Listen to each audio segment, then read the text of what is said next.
کیا عمران اسٹیبلشمنٹ اور اعلیٰ عدلیہ کا مشترکہ پروجیکٹ عمران کی باقیات۔ ہمارے ملک کا سب سے بڑا المیہ یہ ہے کہ یہاں کچھ طاقتور افراد جو بااثر اداروں سے تعلق رکھتے ہیں اپنے انفرادی اور ادارہ جاتی مفادات کی خاطر ملک کی سیاسی لیڈرشپ کو سلیکٹ یعنی نامزد کرتے ہیں اور پھر انہیں عوام پر مسلط کر دیتے ہیں، چاہے ان میں کوئی قابلیت ہو یا نہیں ہو۔ یہ سارا کھیل جو عوام کے نام پر کھیلا جاتا ہے اس میں عوام کا کوئی عمل دخل نہیں ہوتا، لیکن ان نامزد افراد کی نااہلیوں اور نالائکیوں کا سارا بوجھ عوام کو بھگتنا پڑتا ہے۔ برسوں سے جاری اس گھناؤنے کھیل کو ختم کرنے کے لیے ملک کی دو بڑی سیاسی جماعتوں پاکستان پیپلز پارٹی اور پاکستان مسلم لیگ نون نے 2006 میں ایک معاہدہ کیا جسے میثاق جمہوریت کا نام دیا گیا، جس کے بعد سیاسی مفاہمت کے اثرات دکھائی دیے اور 2008 کے انتخابات کے بعد آصف علی زرداری کی کوششوں سے دونوں بڑی جماعتیں مخلوط حکومت بنانے پر راضی ہو گئیں۔ اگرچہ سابق چیف جسٹس افتخار چودھری کے جوڈیشل ایکٹیویزم نے ملٹری ایکٹیویزم کی جگہ لے لی، لیکن اس کے باوجود پاکستان کی تاریخ میں تقریباً 66 سال کے بعد پہلی سویلین حکومت نے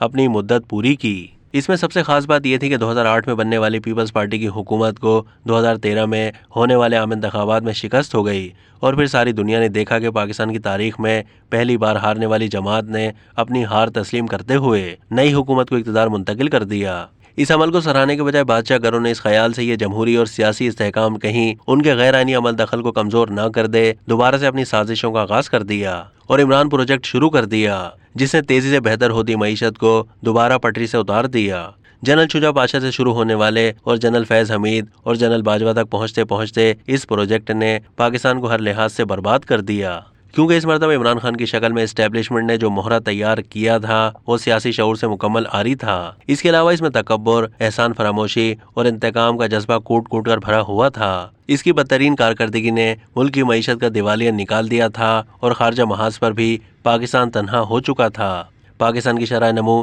1952 کے بعد پہلی مرتبہ منفی درجے تک چلی گئی اور یہ واقعہ کووڈ کی وبا پھیلنے سے پہلے کا ہے۔ اس کے پہلے سال کے دوران ہی اسٹیبلشمنٹ کو احساس ہو گیا کہ جس شخص کو اس نے ہر ضابطہ اخلاق بالائے طاق رکھتے ہوئے عوام پر مسلط کیا تھا، اسے ملکی امور سے زیادہ اپنی ذات کی تشہیر اور دیگر پسندیدہ مشاغل سے ہی فرصت نہیں تھی۔ اسے بارہا سمجھایا گیا کہ وہ عثمان بزدار جیسے نااہل شخص کو ملک کے سب سے بڑے صوبے کی وزارت اعلیٰ سے ہٹائے، لیکن وہ ٹس سے مس نہیں ہوا۔ جب عمران خان کی حکومت میں کرپشن 24 درجے بڑھ گئی اور ملک کے ڈیفالٹ کا خطرہ بڑھ گیا اور اسے لانے والے تشویش کا شکار ہو گئے تو اس نے ان کے خلاف بھی دشنام ترازی اور مزاحمت کا محاذ کھول دیا۔ پاکستان کی تاریخ میں پہلی مرتبہ فوج کو بحیثیت ادارہ اس قدر بدنام کیا گیا کہ علمان الحفیظ اپنے دور اقتدار میں اپنی بدترین کارکردگی کی وجہ سے وہ غیر مقبول ہو چکا تھا۔ اپنی حکومت میں پاکستان کی معیشت، سیاست اور سیاسی اخلاقیات کو تباہ و برباد کرنے کے بعد اب بحیثیت اپوزیشن لیڈر اس نے رہے سہے پاکستان کو مکمل تباہ کرنے کا فیصلہ کیا ہے۔ اپنے وزیر خزانہ شوکت ترین کے ذریعے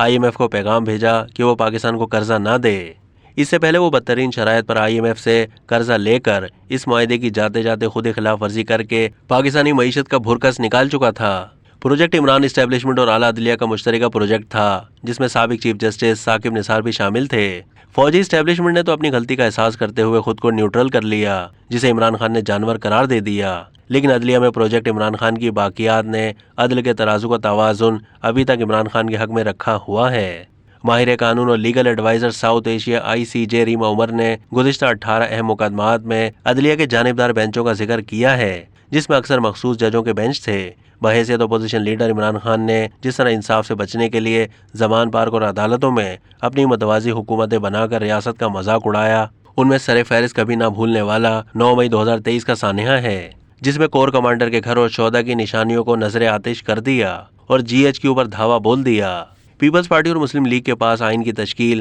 ایٹمی پروگرام، CPEC اور موٹر وے جیسے منصوبوں کا کریڈٹ ہے، جبکہ PTI کو صرف یہی تاریخی کریڈٹ حاصل ہے کہ اس نے فوج پر براہ راست حملے کرتے ہوئے ریاست سے بغاوت کی۔ کیا ان حالات میں عمران خان اور ان کی باقیات کسی روح رعایت کی مستحق ہے؟ اب تک کے لیے اتنا ہی۔ مزید معلومات کے لیے ڈیلی جنگ کے YouTube چینل کو سبسکرائب کیجیے۔